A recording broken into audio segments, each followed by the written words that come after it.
Mungkin yang pertama mungkin tentang utang tadi Mbak ya. Jadi mungkin yang ditulis itu adalah temuan dari BPK tentang jumlah utang yang pernah ditandatangani oleh pemerintah Indonesia. Yang sekarang ini 500 dokumennya itu hilang. Artinya BI itu hanya sebagai kasir. Berapa pun tagihan dari kreditor itu harus dibayar karena itu sudah kita tidak ada dokumen.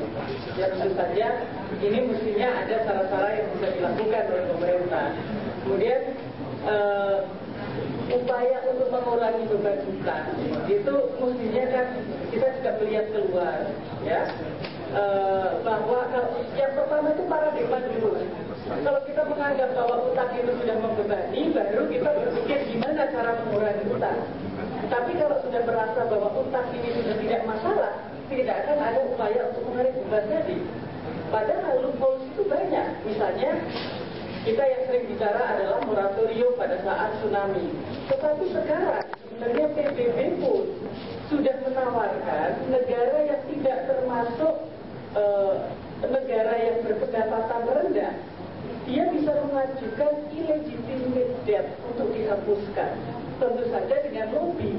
Nah, proposal itulah yang harus kita buat dengan mengatakan ini Indonesia sudah kehilangan sumber daya alam sekian, orang miskinnya masih sekian, penganggur sekian. Itu kan mestinya peluang yang harus dibuka agar kita mendapatkan pengurangan beban hutang, baik itu dengan debt swap, baik itu dengan konversi dan sebagainya. Nah, jadi itu mungkin beberapa tambahan untuk hutang. Nah, bagaimana situasi kebangsaan saat ini? Variasinya banyak, mulai dari melemah, berkurang, tidak mengerti, tidak peduli, sampai yang tidak ada. Apa indikatornya di maritim? Satu, mengeksploitasi sumber daya alam laut, pulau, tanpa memperhatikan implikasi fatal bagi kedaulatan dan kesejahteraan rakyat, bangsa dan negara. Sewa pulau, jual pasir 190 km menjadi luas lahan baru Singapura. Ini indikator yang bahwa rasa kebangsaan kita memang lemah. Malah hilang kalau sudah jualan gitu berarti hilang itu. Kemudian kurangnya pemahaman materi kemaritiman. Apa sih maritim? Nggak tahu ya.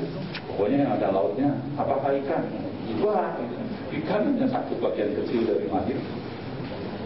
Kemudian melemahnya kesadaran mengenai wilayah laut.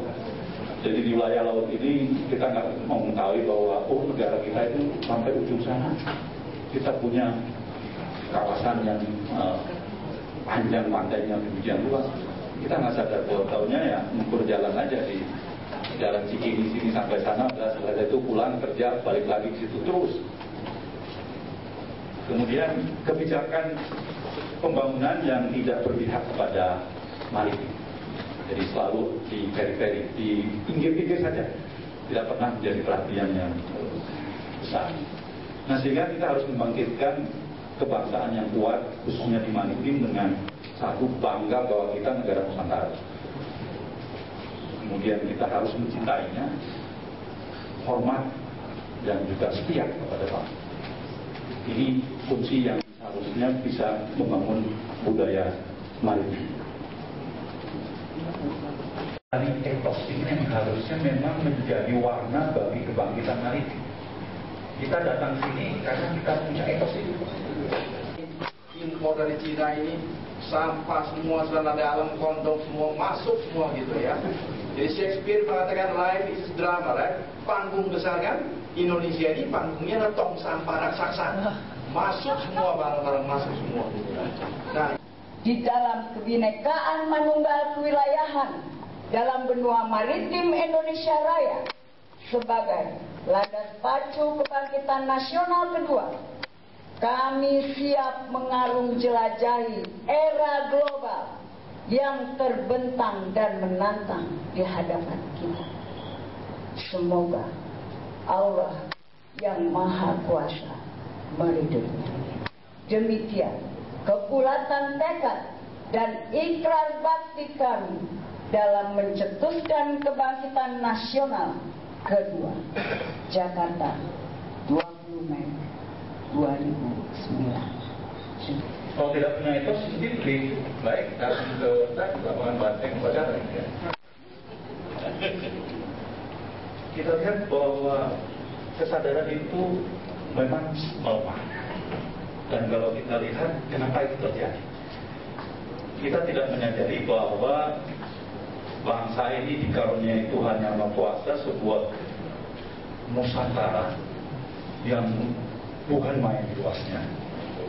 Kalau kita superimpos gitu Pak di peta gitu ya, itu Inggris sampai Irak.